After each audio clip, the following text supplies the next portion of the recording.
1492 সাল Christopher Columbus আমেরিকার বুকে পা রাখে আর শুরু হয় ইউরোপের জয়যাত্রা।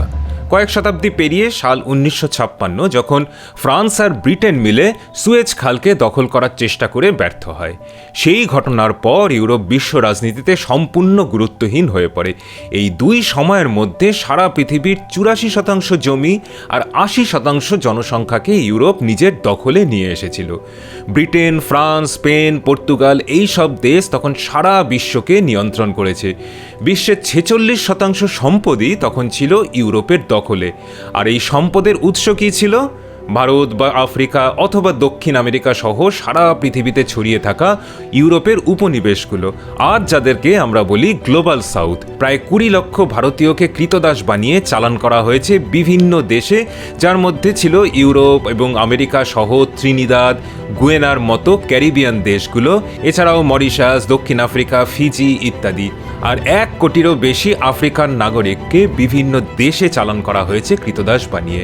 জেসন হিকেল অথবা ডিলান সুলিভান এদের মতো গবেষকদের মতে 10 কোটি শুধু ভারতীয়ই মারা গেছে এই ব্রিটিশ শাসনকালে।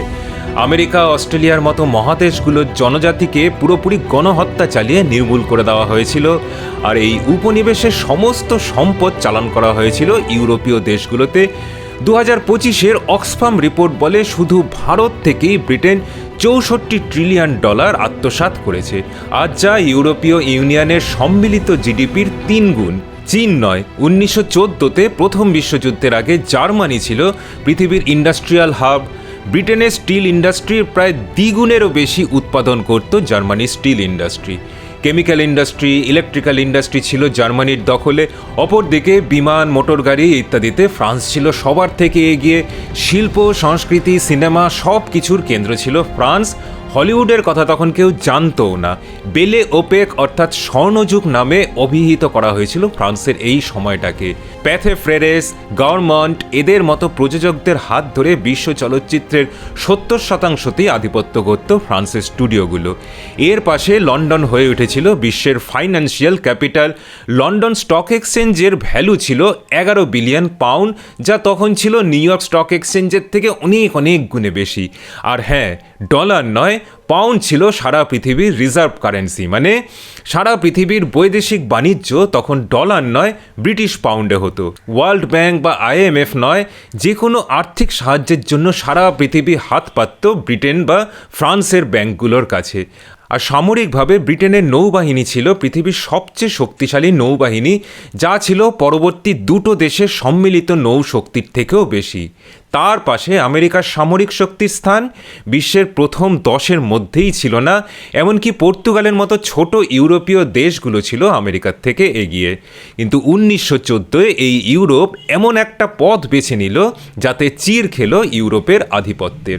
1914-তে আমেরিকা নামের দেশটার বয়স 150 বছরও হয়নি, কিন্তু পরবর্তী কয়েক দশকের মধ্যে এই ইউরোপ কেন্দ্রিক দুনিয়াটা বদলে গেল আমেরিকা কেন্দ্রিক দুনিয়াতে, যা চূড়ান্ত পরিণতি লাভ করে 1956-তে। লাফিয়ে চলে আসি এবার 70 বছর, অর্থাৎ 2026-এ। ইউরোপের সার্বভৌমত্ব এখন কয়েক শতকের মধ্যে সবচেয়ে বড় প্রশ্নের সম্মুখীন। একটা দেশকে আমরা কখন সার্বভৌম বলতে পারি? যখন সে রাজনৈতিকভাবে, অর্থনৈতিকভাবে আর সামরিকভাবে এই 3টে ব্যাপারে স্বাধীন। ইউরোপ এই মুহূর্তের কোনোটাই নয়। আর কয়েক শতাব্দী জুড়ে ইউরোপ পরাধীন দেশগুলোর সাথে যে ব্যবহার করেছে, আজ সেই ব্যবহারই তারা পাচ্ছে। কীরকম সেই ব্যবহার? সেই ব্যবহার অপমানে ভরা, ব্যঙ্গ আর শ্লেষে ভরা। আর কার কাছ থেকে পাচ্ছে সেই ব্যবহার? বলে দেওয়ার দরকার নেই, মিস্টার ডোনাল্ড ট্রাম্পের থেকে ইউরোপ আজ সেই ব্যবহারই পাচ্ছে যেটা তারা কোনো দিন পেতে অভ্যস্ত নয়। তারা ভাবতেও পারে না যে কেউ তাদের মুখের উপর এইভাবে হ্যাটা করবে, বেইজ্জত করবে। বরং শতাব্দীর পর শতাব্দী ধরে তারা পৃথিবীর বুকে চাবুক চালিয়েছে। আজ তাদের ওপর কেউ চাবুক চালাবে এটা তাদের চিন্তারও বাইরে। মিস্টার ট্রাম্প এসে ইউরোপের সামনে যেন একটা একটা আয়না এনে ধরলেন আর তাদের সঠিক জায়গাটা দেখিয়ে দিলেন। ওয়ার্ল্ড ইকোনমিক ফোরামে ট্রাম্প যেভাবে ইউরোপীয় নেতাদের সাথে কথা বলেছেন, যেন বিরক্ত মনিব তার বিরক্তি ঝাড়ছেন তার ভৃত্যদের ওপর। ইউরোপের কাছে এটা ছিল একদম ওয়েক আপ কল। সাথে সাথে চটকে গেল ইউরোপের কয়েক শতকের সুখ স্বপ্ন। নিজেদেরকে সর্বশ্রেষ্ঠ জাত মনে করা ইউরোপ, পৃথিবীকে তারা নাকি বিজ্ঞান আর প্রযুক্তি উপহার দিয়েছে এইটা মনে করা ইউরোপ, গণতন্ত্র, সাম্যবাদ, নারীবাদ, পরিবেশবাদ সহ অসংখ্য অমুকবাদ তমুকবাদের জন্মদাতা ইউরোপ, এটাই তারা সবসময় মনে করে এসেছে। তাদের তৈরি করা এডুকেশন সিস্টেম সেটাই সারা পৃথিবীর মাথাতে গুজে দিয়েছে। তারা যখন কথা বলবে সারা পৃথিবী চুপ করে শুনবে, এটাই যেন স্বাভাবিক হয়ে গেছিল। আজ পাশা পাল্টে গেছে। সারা পৃথিবীকে পরাধীন করে শোষণ করা ইউরোপ আজ ধনী হলেও পরাধীন। শুধু একজন নয়, অনেকজন মনিব তাদের। এনার্জির জন্য রাশিয়া, আমদানির জন্য চীন আর সামরিক আর রাজনৈতিকভাবে আমেরিকা, এই 3 মনিবের অধীনে এখন ইউরোপ। তাই সুখ স্বপ্ন ভেঙে সমাধানের জন্য কোন দিকে ছুটছে ইউরোপ? গ্লোবাল সাউথের দিকে, যা ছিল মূলত ইউরোপের উপনিবেশ একসময়। আর সেই গ্লোবাল সাউথের নেতাকে ভারতই এখন ইউরোপের পরিত্রাতার ভূমিকাতে। আজ আলোচনা করব, ভারত কি পারবে ইউরোপকে স্বাধীন করতে?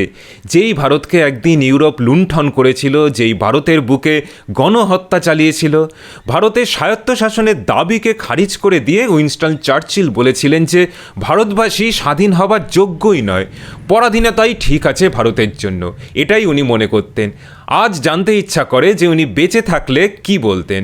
ইউরোপের সাথে ভারতের মুক্ত বাণিজ্য চুক্তি ভারতের জন্য দরকার শুধুমাত্র ট্রাম্পের এক্সট্রা ট্যারিফের জন্য, ভারতের যে বাণিজ্যের ক্ষতি হয়েছে সেটাকে পূরণ করার জন্য। অপরদিকে ইউরোপের এই চুক্তি কিন্তু অনেক বেশি করে দরকার, কারণ এটা তাদের জাতিগত আত্মমর্যাদার প্রশ্ন। পৃথিবীর বিভিন্ন ঘটনার পেছনে ইতিহাস আর তার সাথে আমাদের অ্যানালিসিসগুলো যদি ভালো লাগে, তাহলে কিন্তু লাইক, শেয়ার আর সাবস্ক্রাইব করতে ভুলবেন না। ঠেলার নাম হলো বাবাজি। কিছু বছর আগে যখন রাশিয়া ইউক্রেনের যুদ্ধ সবে লেগেছে, তখন আমাদের বিদেশমন্ত্রী শ্রী এস জয়শঙ্কর যখনই ইউরোপে গেছেন, তখনই ইউরোপের গালফোলা নেতারা, সাংবাদিকরা, অ্যাক্টিভিস্টরা তাকে কোণঠাসা করার চেষ্টা করেছে। ভারত কেন রাশিয়া থেকে তেল কিনছে? আর সেই সব এজেন্ডা ভরা সমস্ত প্রশ্নগুলোকে একদম চোখা উত্তর দিতেন শ্রী জয়শঙ্কর। অনেকেরই মনে থাকবে তার সেই বিখ্যাত উক্তি যে ইউরোপ ভাবে তাদের সমস্যা সারা পৃথিবীর সমস্যা, কিন্তু পৃথিবীর অন্য দেশের সমস্যাতে ইউরোপের কিছু যায় আসে না, যাকে উনি সর্বসমক্ষে বলেছিলেন যে পাশ্চাত্য সুলভ দ্বিচারিতা। আর একটা কথা আছে না, রাজা যত না চেঁচায়, মোসাহেব চেঁচায় বেশি। ভারতের এই রাশিয়া থেকে তেল কেনার বিরুদ্ধে আমেরিকার থেকে তখন ইউরোপ যেন বেশি দাদাগিরি করার চেষ্টা করত, কিন্তু আজ তাদের গলার সুর একদম বদলে গেছে। আজকের পরিবর্তিত পরিস্থিতিতে ইউরোপ এখন একটা দেশকেই পাশে চাইছে যারা চোখে চোখ রেখে কথা বলতে পারে, শির দ্বারাটা সোজা রেখে চলতে পারে। ইউরোপ হলো অনেকটা সেই সত্যজিৎ রায়ের জলসাঘরের জমিদারের মতো। জমিদারি গেছে, সব কিছু গেছে, শুধু রয়ে গেছে পুরনো বনেদিয়ানা আর অহংকার। আর সেই অহংকারকে নির্মম আঘাত করেছে ডোনাল্ড ট্রাম্প। 1914 পর্যন্ত ইউরোপ ছিল সারা পৃথিবীর কেন্দ্রবিন্দু। ইউরোপ কিভাবে এই ক্ষমতা শীর্ষে উঠেছিল? আমরা সবাই জানি যে শিল্প বিপ্লব ইউরোপকে একদম প্রথম সারিতে নিয়ে এসেছিল সারা বিশ্বের মধ্যে। সেই শিল্প বিপ্লবকে হাতিয়ার করে ইউরোপ সারা পৃথিবীকে পরাধীন করেছে, বিশ্ব বাণিজ্যকে পুরোপুরি নিজেদের নিয়ন্ত্রণে নিয়ে এসেছিল। ইউরোপীয় দেশগুলোর সামরিক বাহিনী ছিল সবচেয়ে শক্তিশালী। সারা পৃথিবী জুড়ে ফ্যাক্টরি, রেলপথ, বাণিজ্য পথ, জলপথ সব কিছুকে প্রত্যক্ষ বা পরোক্ষভাবে সম্পূর্ণভাবে কবজা করে নিয়েছিল ইউরোপ। আজকের আমেরিকার মতো ইউরোপ ছিল সেই সময়ের স্বনিযুক্ত বিশ্ব পুলিশ, যারা নিজেদের ক্ষমতা ব্যবহার করে নিজেদের সুবিধা মতো একটা নিয়ম ভিত্তিক আন্তর্জাতিক ব্যবস্থাকে কার্যকর করেছিল। আর এই সবই যখন হচ্ছিল, তখন আটলান্টিকের অপর পাশে বসে একটা খুব নতুন দেশ দূর থেকে ইউরোপের ওপর নজর রাখছিল। দেশটা হলো আমেরিকা। তখনও সুপার পাওয়ার হওয়ার ধারে কাছেও নেই। আয়তনে বিশাল, ঠিক, প্রাকৃতিক সম্পদে ভরপুর, সেটা বলার অপেক্ষা রাখে না, কিন্তু এখনকার থেকে অনেকটাই আলাদা ছিল তখনকার আমেরিকা। বিশ্ব রাজনীতি থেকে নিজেকে একটু দূরে রাখতেই ভালোবাসত। বাণিজ্য, অর্থনীতি সব কিছুর ওপর ইউরোপের উপর নির্ভরশীল। শুধু তাই নয়, রাজনীতি থেকে শিল্প সংস্কৃতি সব কিছুতেই আমেরিকা ছিল ইউরোপের মুখাপেক্ষী। কিন্তু 1914-তে সেই ইউরোপ এমন একটা সিদ্ধান্ত নিল যা হয়ে দাঁড়ালো আত্মহত্যার শামিল। তাদের পৃথিবীময় দাপট একদম তলানিতে গিয়ে ঠেকেছিল পরবর্তী 30 বছরের মধ্যে, আর তার পরবর্তী 10 বছরে তা সম্পূর্ণ ধুলোতে মিশে যায়। রিজার্ভ কারেন্সি হিসাবে পাউন্ড হয়ে দাঁড়িয়েছিল মূল্যহীন। সিনেমা সহ সংস্কৃতির কেন্দ্রবিন্দু হয়ে উঠেছিল আমেরিকা এবং হলিউড। ইন্ডাস্ট্রি এবং ম্যানুফ্যাকচারিং হাব ইউরোপ থেকে পরিবর্তিত হয়েছিল আমেরিকাতে এবং পরবর্তীকালে চায়নাতে। কী ছিল সেই সিদ্ধান্ত? 28শে জুলাই 1914 সাল আর্চ ডিউক ফ্রান্স ফার্দিনান্ড আততায়ীর গুলিতে নিহত হন। এই ঘটনার জেরে অস্ট্রিয়া আর হাঙ্গেরির সাথে সার্বিয়ার যুদ্ধ শুরু হয়। এরপর একের পর এক দেশ যুদ্ধে জড়িয়ে পড়ে এবং তা সারা ইউরোপে ছড়িয়ে পড়ে। একদিকে ছিল জার্মানির নেতৃত্বে কেন্দ্রীয় শক্তি, যাদের সঙ্গে ছিল অস্ট্রিয়া, হাঙ্গেরি, অটোমান সাম্রাজ্য, বুলগেরিয়া ইত্যাদি। অপরদিকে ছিল ব্রিটেনের নেতৃত্বে মিত্র শক্তি, যার সঙ্গে ছিল ফ্রান্স, রাশিয়ান সাম্রাজ্য এবং পরে ইটালি। প্রথম বিশ্বযুদ্ধ ইউরোপের উৎপাদন নির্ভর অর্থনীতিকে পুরোপুরি পরিবর্তন করে দিল যুদ্ধ নির্ভর অর্থনীতিতে। ইউরোপের সমস্ত কারখানাতে যুদ্ধাস্ত্র এবং যুদ্ধ সামগ্রী তৈরি হতে লাগলো। অন্য সব কিছু উৎপাদন বন্ধ করে শ্রমিকদেরকে সেই কাজেই নিয়োগ করা হলো। ট্যাঙ্ক, যুদ্ধজাহাজ, বোমারু বিমান, এই সমস্ত উৎপাদনের জন্য সমস্ত অর্থনৈতিক সম্পদকে ব্যবহার করা শুরু হলো, যা ছিল আত্মহত্যার প্রথম ধাপ, যা ব্রিটেনকে অর্থনৈতিকভাবে ফাঁপা করে দেয়। ব্রিটেনের জন্য এই যুদ্ধের খরচ প্রথম দিকে ছিল দিনে 5 লক্ষ পাউন্ড, যেটা পরে ছুঁয়ে যায় দিনে 7 লক্ষ পাউন্ডের কাছাকাছি। যুদ্ধের শুরুতে ব্রিটেনের ঋণ ছিল 650 মিলিয়ন পাউন্ড, আর যুদ্ধ শেষে সেই ঋণের পরিমাণ হয়ে দাঁড়ায় 7.9 বিলিয়ন পাউন্ডে। যুদ্ধের আগে সারা বিশ্বের টেক্সটাইল ইন্ডাস্ট্রিতে যখন রাজত্ব করত ম্যানচেস্টারের মতো কারখানাগুলো, যুদ্ধ শুরু হওয়ার পর অন্য কিছু সব বন্ধ করে যুদ্ধের ইউনিফর্ম বানানো শুরু হলো সেই কারখানাগুলোতে, যা ছিল আত্মহত্যার দ্বিতীয় ধাপ। এর মধ্যে দিয়ে ব্রিটেনের সমস্ত ইন্ডাস্ট্রি নষ্ট হয়ে যায়। ব্রিটেনের সেনাবাহিনী, নৌবাহিনী পুরোপুরি নিয়োজিত হয়েছিল এই বিশ্বযুদ্ধে, যা ছিল আত্মহত্যার তৃতীয় ধাপ। যেই সেনা এবং নৌবাহিনী ভারতসহ বিভিন্ন উপনিবেশের ওপর, বিশ্বজুড়ে বাণিজ্য পথের ওপর ব্রিটেনের আধিপত্য কায়েম রাখতে সাহায্য করেছিল, সেই সেনাই এখন পুরোপুরি নিয়োজিত হলো ইউরোপের নিজস্ব যুদ্ধে। এরপরে সারা বিশ্বের ওপর ইউরোপের যে সামরিক আধিপত্য ছিল তা আস্তে আস্তে আলগা হয়ে যেতে শুরু করলো। অর্থনৈতিকভাবে বিপর্যস্ত হয়ে পড়ার পরে ব্রিটেন আর ফ্রান্সের মতো দেশগুলো কার কাছে গিয়ে হাত পাতল? আমেরিকা। আর এখানেই শুরু হলো সারা পৃথিবীর আধিপত্য ইউরোপ থেকে আটলান্টিকের অপর পারে অর্থাৎ আমেরিকার দিকে সরে যাওয়ার প্রথম ধাপ। আমেরিকা কি করলো? ওই আজ চীন যেটা করে বিভিন্ন দরিদ্র দেশগুলোর সাথে ঋণের মাধ্যমে আস্তে আস্তে একটা দেশকে কবজা করে ফেলা। আমেরিকা ঠিক সেটাই করলো ইউরোপকে কবজা করতে, কিন্তু সেটা একদিনে নয়, ধীরে ধীরে। তখনকার আমেরিকার রাষ্ট্রপতি উড্রো উইলসন প্রথমে সিদ্ধান্ত নিয়েছিলেন যে এই যুদ্ধে কোনো রকমভাবেই আমেরিকা যোগদান করবে না। কিন্তু যুদ্ধে যোগদান না করেও আমেরিকা মিত্রশক্তিকে যেটা পাঠাচ্ছিল সেটা আরও বেশি মূল্যবান। সেটা হলো যুদ্ধ চালিয়ে যাওয়ার জন্য অর্থের যোগান। আমেরিকার কোম্পানি জেপি মর্গান ব্রিটেন এবং ফ্রান্সকে $500 মিলিয়ন ঋণ দেয়। আমেরিকার বিনিয়োগকারীরা ইউরোপীয় কোম্পানিতে বিনিয়োগ করতে শুরু করে। আমেরিকা যুদ্ধের জন্য স্টিল, খনিজ তেল, যুদ্ধাস্ত্র ইত্যাদি দিয়ে মিত্রশক্তিকে সাহায্য করতে লাগলো। এতে আমেরিকার অর্থনীতিতে জোয়ার দেখা দিল। যেই সমস্ত কোম্পানিগুলো খালি বসেছিল এতদিন, সেগুলোতে এখন রাত দিন কাজ হতে শুরু করলো। 1917-তে আমেরিকার কাছে ব্রিটেনের ঋণের পরিমাণ ছিল $4.7 বিলিয়ন। এতে কি হলো? এর আগের কয়েক শতক ধরে ব্রিটেন ছিল সারা পৃথিবীর ব্যাংকার, আর এখন তাদের ঘাড়েই বিশাল ঋণের বোঝা। রাজনৈতিক সমীকরণ পুরোপুরি বদলে গেল, কিন্তু ব্রিটেন এবং ফ্রান্স নিরুপায়। 1917-তে আমেরিকা এই যুদ্ধে যোগদান করে। 2 মিলিয়ন আমেরিকান সেনা প্রথম বিশ্বযুদ্ধে যোগদান করলো এবং এরপরেই জার্মানির পতন ঘটে 1918-তে। যুদ্ধে মিত্রশক্তির জয় তো হলো, কিন্তু ইউরোপ হারালো সব কিছু, যা তারা গড়ে তুলেছিল গত কয়েক শতক ধরে। যুদ্ধ শেষে ব্রিটেন এবং ফ্রান্সের ঋণের পরিমাণ দাঁড়ালো তাদের জিডিপির 150% কাছাকাছি। ভারতসহ বিভিন্ন উপনিবেশগুলোতে স্বাধীনতার দাবি উঠতে শুরু করলো, অর্থাৎ অর্থনৈতিকভাবে এবং রাজনৈতিকভাবে দোর্দণ্ড প্রতাপ ইউরোপ আস্তে আস্তে দুর্বল হতে শুরু করলো। অপরদিকে এই যুদ্ধ আমেরিকার অর্থনীতিকে একদম ফুলে ফেঁপে উঠতে সাহায্য করেছিল। প্রথম বিশ্বযুদ্ধ শেষে আমেরিকা হয়ে দাঁড়ালো সারা দুনিয়ার ইন্ডাস্ট্রিয়াল হাব, পৃথিবীর ব্যাংকার এবং বিশ্ব বাণিজ্যের মূলধনের কেন্দ্র। ব্রিটিশ পাউন্ড নয়, আমেরিকান ডলারের উপরেই পৃথিবী বেশি করে ভরসা রাখতে শুরু করলো। অর্থাৎ ইউরোপের অর্থনৈতিক ক্ষমতাতে চির ধরল, আর সেই শূন্যতা পূরণ করতে এগিয়ে এলো আমেরিকা। সারা পৃথিবীর অর্থনীতি আমেরিকার উপর নির্ভরশীল হতে শুরু করলো। দুনিয়ার সম্মিলিত উৎপাদনের অর্ধেকই হতো তখন আমেরিকায়। আমেরিকার অর্থনৈতিক উন্নতির ভাগিদার হতে শুরু করলো বাকি দুনিয়াও। 1920-র দশককে বলা হয় প্রাচুর্যের দশক। আমেরিকার নৌবাহিনীও সামরিকভাবে শক্তিশালী হয়ে উঠতে শুরু করলো। 1916-তে আমেরিকার নৌবাহিনীর প্রসারণের সবচেয়ে বড় প্রজেক্টকে আমেরিকার কংগ্রেস পাশ করলো। 1922-এ ব্রিটেন আমেরিকার সঙ্গে নৌ চুক্তি স্বাক্ষর করতে বাধ্য হলো। সামরিক ক্ষমতাতেও ইউরোপ পিছিয়ে গেল আমেরিকার থেকে। এক দশক ধরে আমেরিকার অর্থনীতি শুধু সম্প্রসারণ চলার পর এলো অক্টোবর 1929। আমেরিকার বুকে এলো গ্রেট ডিপ্রেশন বা মহামন্দা। আমেরিকার বুকে ফ্যাক্টরি বন্ধ হতে শুরু করলো, শেয়ার বাজারে ধস নামলো, সমস্ত কিছুর উৎপাদন প্রায় বন্ধ হয়ে গেল।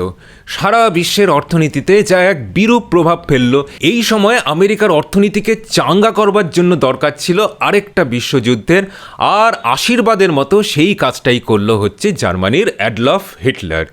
1939-এ ইউরোপে আবার একটা বিশ্বযুদ্ধ শুরু হলো, যা ছিল ইউরোপের পক্ষে আত্মহত্যার চরম ধাপ।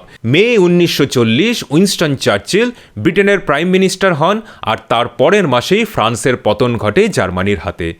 চার্চিল যুদ্ধাস্ত্রের জন্য যুদ্ধবিমান, যুদ্ধজাহাজ এবং যুদ্ধ চালিয়ে যাওয়ার অর্থ সব কিছুর জন্য হাত পাতল আমেরিকার কাছে। আমেরিকার প্রেসিডেন্ট রুজভেল্ট ব্রিটেন আর জার্মানি দুপক্ষকেই শুধু বাইরে থেকে সাহায্য করে যাচ্ছিল, যুদ্ধে অংশগ্রহণ করতে রাজি হয়নি। আমেরিকার কাছে ইউরোপের ঋণের বোঝা বাড়তে শুরু করলো।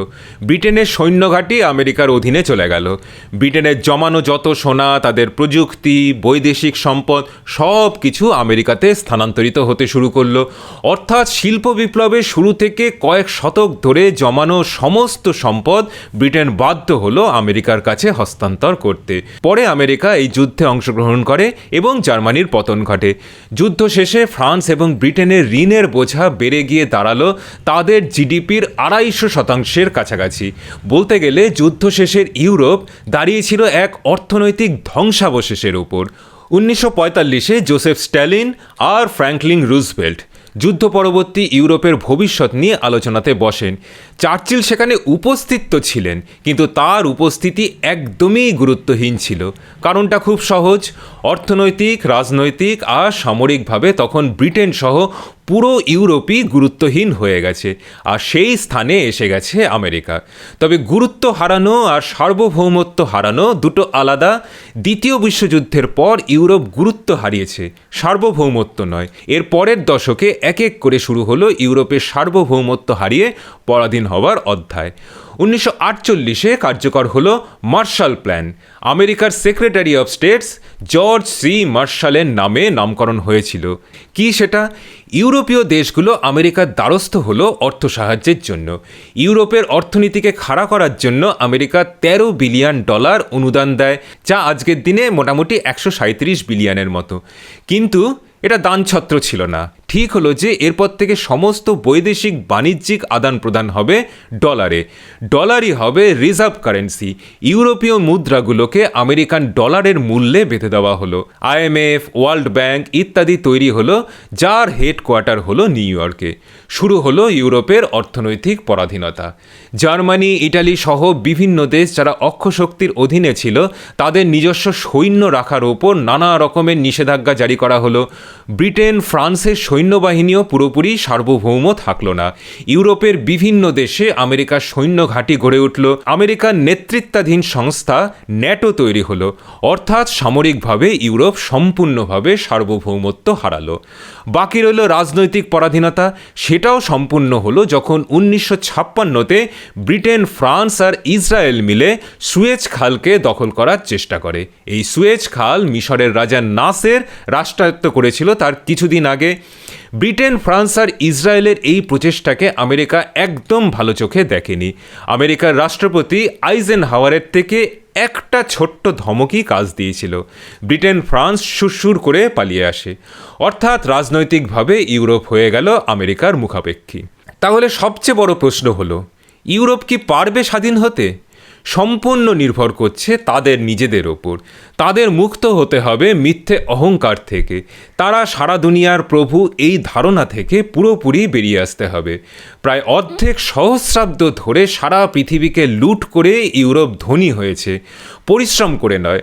আজ মাথা তুলে দাঁড়াতে হলে তাদের পরিশ্রম করতে হবে, ঘাম ঝরাতে হবে। গত কয়েক দশক ধরে নানা রকম অর্থনৈতিক ভাতার প্রভাবে ওদের দেশের লোকজন অলস হয়ে গেছে, কর্মবিমুখ হয়ে গেছে। ভারত, চীন এই সব দেশগুলো যেমন শূন্য থেকে সব কিছুকে নতুন করে গড়ে তুলেছে, গত আধা শতক ধরে একটু একটু করে কেউ হাতের সামনে এনে সাজিয়ে দেয়নি। ইউরোপকেও সেইভাবে গড়ে তুলতে হবে একটু একটু করে। ইউরোপের বেশিরভাগ দেশ খুব ধনী, এমনকি পার ক্যাপিটাতে ওরা আমেরিকার থেকে অনেক অনেক এগিয়ে। তাই ইউরোপের হাল সেই রকম খারাপ নয় যেরকম আজ থেকে 50 বছর আগে চীন বা ভারতের ছিল। কিন্তু চীন বা ভারত চিরকাল সার্বভৌমত্বের সঙ্গে কোনো দিন আপোষ করেনি। ব্যক্তিগত স্তরেও সম্পদ আজ নেই, কাল হতে পারে, পরশু আবার সেটা নাও থাকতে পারে। সম্মান একবার গেলে কিন্তু ফিরে আসা খুব মুশকিল। এটা একটা জাতির ক্ষেত্রেও সত্যি। ইউরোপকে সেটা বুঝতে হবে। ধনী কিন্তু পরাধীন থেকে স্বাধীন, এই পথটা খুব মসৃণ হবে না। অনেক বর্তমান স্বাচ্ছন্দ্যকে হয়তো হারাতে হবে। ইউরোপ সেটাতে রাজি আছে তো? আর ভারত কি করবে? ভারত এখনো পর্যন্ত যে স্ট্র্যাটেজি নিয়ে চলছে সেটা বিশেষ কারুর বিরুদ্ধাচরণও নয়, কারুর ছত্রছায়াতেও নয়। শুধু নিজের যেটা ভালো সেটাকেই আপন করে নিয়েছে। নিজের সম্মানকে অক্ষুণ্ণ রেখে আগামী দিনেও সেটাই করে যাবে। আজকের মতো প্রতিবেদন এখানেই শেষ। ফিরে আসবো পরের প্রতিবেদনে আমাদের নিজস্ব বিশ্লেষণ নিয়ে। যদি ভালো লাগে তাহলে কিন্তু লাইক, শেয়ার আর সাবস্ক্রাইব করতে ভুলবেন না। নমস্কার, ভালো থাকবেন।